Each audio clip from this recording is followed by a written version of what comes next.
Suatu kebetulan ya kan, karena abang ada punya kebetulan juga di sini juga kawan dulu tugas wawancara di kantor. Nah mungkin dari kawan lah mungkin saya kira apa aja yang bisa membantu kita abang jawab, kalau misalnya abang jawab kita abang jawab, dan sama-sama kita cari solusinya. Kalau boleh tahu bang, jenis perusahaan abang ini apa ya bang? Nah untuk perusahaan abang sendiri itu adalah namanya Andalekap. Kalau untuk jenis ternaknya bang? Nah untuk jenis ternak itu seperti yang kakak lihat sendiri, itu jenis ternak itu ternak kambing perah. Yang mana kambing perah ini dia ada terbagi dari macam jenisnya, itu ada jenis TE peranakan sawah. Yang kedua itu juga ada jenis Jawa Randu. Bang biasanya memelihara ternaknya dalam jumlah berapa? Nah kalau untuk pemilihan ternaknya itu dia tergantung kapasitas kandang. Kan kalau kapasitas kandang ini kalau dilihat ini bisa sampai 22 ekor semuanya. Nah tapi kemungkinan pada saat sekarang ini jumlah ternak kambing abang ini sekarang sisa 9 ekor. Bapak itu pengen nanya bang tentang kandang ini bang, itu kandang yang digunakan ini itu kandang apa bang? Untuk titik kandang abang yang abang gunakan itu titik kandang panggung seperti yang kalian lihat sendiri. Itu untuk kotorannya itu dia langsung jatuh ke bawah. Nah jadi tidak langsung kayak liter gitu kayak kandang bebek gitu kan. Nah jadi titik kandang yang abang gunakan itu titik kandang panggung. Kalau untuk model kandangnya gimana bang? Nah untuk model kandang yang abang sendiri itu yang pertama itu ada untuk individu, kandang individu dan kandang koloni. Nah untuk kandang individunya itu cuma 1 ekor. Nah untuk yang kandang koloninya itu bisa muat 5 ekor atau 6 ekor. Bang, untuk ya pertanyaan yang selanjutnya, bahan bangunan kandang yang digunakan ini gimana? Untuk bahan bangunannya bang kandang itu ada berapa lah ya sebenarnya, ada menggunakan kayu, ada juga bila atau bambu gitu. Nah terus nanti ada seng dan juga nanti ada kayu-kayu dari rumah bang yang terbakar. Untuk yang selanjutnya bang, ada berapa jumlah unit kandang ini? Untuk unit kandang abang sini itu cuman ada di sini doang ya, untuk satu Andalekap untuk kandangnya. Terima kasih bang. Ya. Nah untuk pertanyaan selanjutnya bang, kapan pembersihan kandang dilakukan dan bagaimana prosesnya? Nah untuk pembersihan kandang sendiri itu yang pertama itu ada pada pagi hari, itu sebelum abang memberikan makan pagi pada jam 6:30. Nah untuk pembersihan kandang dalam kandangnya itu yang pertama itu dalam kandang itu kita sapu-sapu sampai bersih sampai hilang kotorannya itu. Nah yang kedua itu untuk di tempat makannya, kan ini kan masih banyak sampah-sampah di sisa makanannya. Nah ini juga dibersihkan juga, disapu juga. Nah Untuk proses pengolahan urinnya bang? Nah untuk proses pengolahan urinnya itu sementara kalau pada kandang abang sekarang ini belum ada bang olah untuk urin. Yang mana kan kalau kita mau buat ngambil urinnya itu kita juga perlu kayak ada bantalan untuk pengumpulan urinnya. Nah seperti yang terlihat di sini di kandang abang itu urinnya itu langsung bercampur dengan fesesnya. Nah untuk pengolahannya itu mungkin pengolahan fesesnya saja atau kotoran atau kotoran rambutnya. Untuk ternak tuh dimandikan kapan bulan? Nah, untuk ternak dimandikan ini kalau pada kambing abang ini dimandiin itu sekitar 1 kali dalam 3 minggu. Kalau kegiatan ternaknya bang dari pagi sampai kandang aja atau dilepas? Untuk kegiatan ternak kambing abang ini yang pertama itu dia juga ada dilepas. Nah yang dilepas itu enggak semua kambingnya. Yang dilepas itu cuman kambing jantan saja, yang mana kambing jantan ini kan juga perlu untuk meningkatkan spermatozoa gitu. Nah, Baik bang, saya izin bertanya bang, nah apa jenis pakan yang abang berikan? untuk jenis pakan yang memberikan hijau kepada peternak kambing abang itu ada dua, hijau sama kedentat. Nah, untuk hijau yang diberikan itu ada setengah lihat itu ada daun singkong, yang kedua itu ada rumput kedot, yang ketiga juga ada indigo vera. Dan jika nanti ada stok yang dari kandang abang tidak ada bahan pakannya lagi, itu bisa jadi abang ambil yang rumput lapangan. Nah, untuk yang konsentrat sendiri itu ada abang bikin sendiri itu dengan bahannya itu udah kulit singkong sama kulit pisang. Cuma dua itu aja bang. Ya, dia itu ya. Pertanyaan selanjutnya itu bang, berapa jumlah pakan yang abang berikan dalam sehari? Nah, untuk jumlah pakan mungkin untuk makan yang memberikan pada kambing abang itu sebanyak 3 kali dalam sehari. Yang pertama itu ada pagi jam 7, terus nanti siangnya jam 1. Nah, untuk sorenya itu nanti dia jam 4. Nah, untuk pemberian pakannya sendiri itu yang konsentrat itu abang cuma berikan itu cuma 1 kali dalam sehari. Nah, untuk yang pemberian itu pada siang hari nanti abang berikan untuk pakan konsentrat. Nah, untuk banyak pakan yang abang berikan itu pada daun singkong ini itu sebanyak 5 batang untuk 1 ekor kambing. Kecil walaupun besar gitu. Ya, kalau penelitian itu besar.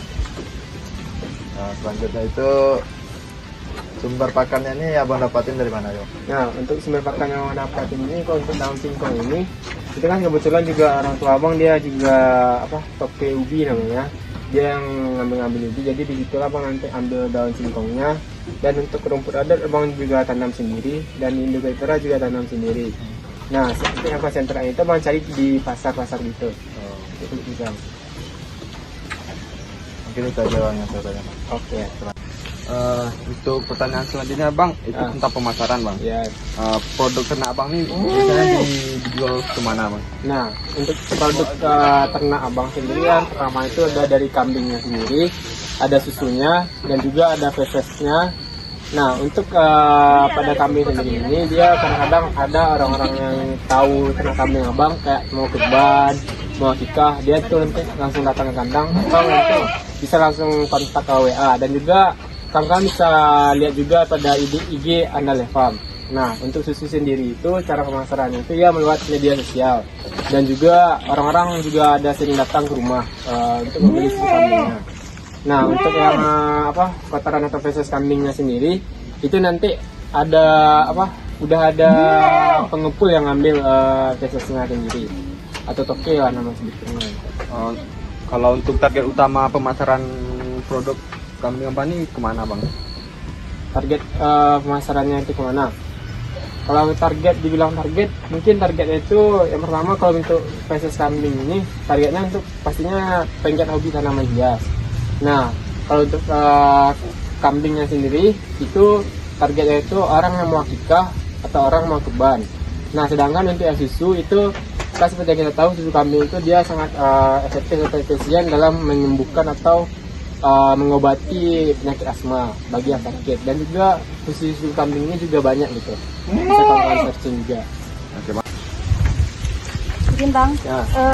kambing abang ini punya sakit atau gimana? Untuk kambing abang ini namanya juga makhluk hidup ya kan, tentunya dia punya sakit juga. Nah, untuk penyakit yang paling sering dijumpai itu yang pertama itu ada kembung tahu kan, badannya kebelet, badannya kembung, nah terus perut. Nah, itu dia yang pertama. Yang kedua itu ada mastitis. Nah, itu pernah kejadian 1 kali pada kambing abang, penyakit mastitis pada susu kambingnya. Terus bagaimana cara penanganan abang terhadap kambing yang sakit? Nah, untuk penanganan kambing abang yang pertama itu pada penyakit kulit atau kembung, itu yang pertama abang pada bagian perut yang kembung atau pusarnya itu kita berikan minyak kayu putih. Nah, yang kedua bisa juga kita nanti kita cekokkan antangin, tergantung dari umurnya. Kalau umurnya itu sudah 1 tahun lewat, itu bisa antangin itu kita dalam 1 saset itu kita cekokkan aja ke dalam mulutnya. Nah, untuk kambingnya kecil yang umur 5 bulan atau 3 bulan itu cukup 1,5 antangin aja. Jika nanti tidak kuat setengahnya, masih belum juga, bisa juga satu saset juga diberikan. Nah, Kan udah pernah kena penyakit bang, terus gimana cara penanganan abang agar tidak sakit lagi? nah, penanganan kita untuk tidak sakit lagi atau pencegahannya itu kan lebih baik mencegah daripada mengobati. Nah, untuk pencegahannya itu mungkin yang pertama kita tinjau dulu sakitnya dari mana. Contohnya dari kembung. Oh, berarti kalau dari kembung ini berarti dari pakannya seperti apa kita berikan. Nah, kebetulan kan pakan yang memberikan itu kan ada daun singkong. Yang mana daun singkong ini kan dia mengandung banyak asam cyanida atau asam cyanida. Nah, kalau asam cyanida ini bisa juga kita hilangkan dengan cara daun singkong ini kita jemurkan dulu atau kita keringkan dulu. Bertanya tentang permasalahan nih bang, selama abang beternak. Ya, mungkin ya, mungkin untuk permasalahan yang bang sendiri itu yang mana bang tentunya juga memiliki permasalahan yang cukup banyak. Yang pertama itu dari penjagaan kambing abang sendiri. Nah, untuk kambing abang penjagaan kambing abang sendiri ini kadang-kadang ada juga dijaga pada malam hari, kadang-kadang ada juga tidak. Nah, yang kita takutkan pada sekarang ini kan juga sedang marak-maraknya pada maling kambing. Nah, yang kedua itu permasalahannya itu pada air sendiri. Nah, untuk air yang untuk kambing abang sendiri itu dia juga butuh minum. Nah, nanti minum itu kita campurkan dengan garam. Nah, nanti diaduk. Nah, untuk minumnya sendiri itu kenapa dibilang masalah? Karena pada kandang kambing abang ini juga belum ada masuk air sumur bor atau air mata air gitu kan. Nah, untuk airnya itu abang ambil dari rumah. Nah, cara ngambil airnya itu ada seperti galon yang kalian lihat di belakang, dan juga pada abang gunakan ada galon drum itu untuk penampung air hujan. Nah, yang ketiga itu pada apa lagi? Nah, dalam itu bang pas pemerahan susu kambing Nah, itu bang. yang untuk susunya itu pada sekarang ini kan sedang marak-maraknya orang beli kambing kurban. Nah, dan juga kambing-kambing abang juga sudah banyak yang dijual. Dan juga untuk kambing abang sendiri ini pun dia tidak ada melakukan pemerahan, yang mana kambing abang itu sudah masuk, ada juga yang sudah bunting dan juga ada yang sudah mau akhir gitu, udah tua gitu. Biasanya abang pas merah itu di dalam kandang langsung atau diturunkan ke bawah? Untuk proses pemerahannya itu abang lakukan pada saat di dalam kandang. Nah, untuk proses pemerahannya itu yang pertama kita menyediakan alat air hangat. Yang kedua nanti ada kain untuk melap ambingnya itu. Kalau masalah dalam pemasaran produk itu ada nggak bang? Nah, masalah dalam pemasaran produk tentunya pasti ada. Han, pada pemasaran produk ini yang pertama bang juga masih belum dari segi pelanggan atau konsumen yang menetap gitu. Nah, kadang-kadang pelanggan itu kadang-kadang dia waktu dia sakit baru dia mau beli, waktu dia nggak sakit lagi dia nggak beli lagi. Nah, Indonesia kan seperti itu. Kalau untuk ternak tidak berproduksi lagi itu gimana penanganannya? Nah, untuk ternak yang tidak berproduksi lagi, contohnya kalau dari masalah perah, kalau memang dia tidak bisa produksi susu lagi, itu kita jadikan sebagai kambing pedaging. Nah, nanti kita akan jual bagi orang-orang yang butuh kambing yang kurban atau akikah nantinya. Itu aja. Mungkin sekian pertanyaan dari kami bang. Terima kasih telah meluangkan waktunya bang. Kami akhiri dengan assalamualaikum warahmatullahi wabarakatuh. Waalaikumsalam warahmatullahi Wabarakatuh. Wabarakatuh. Kira enggak?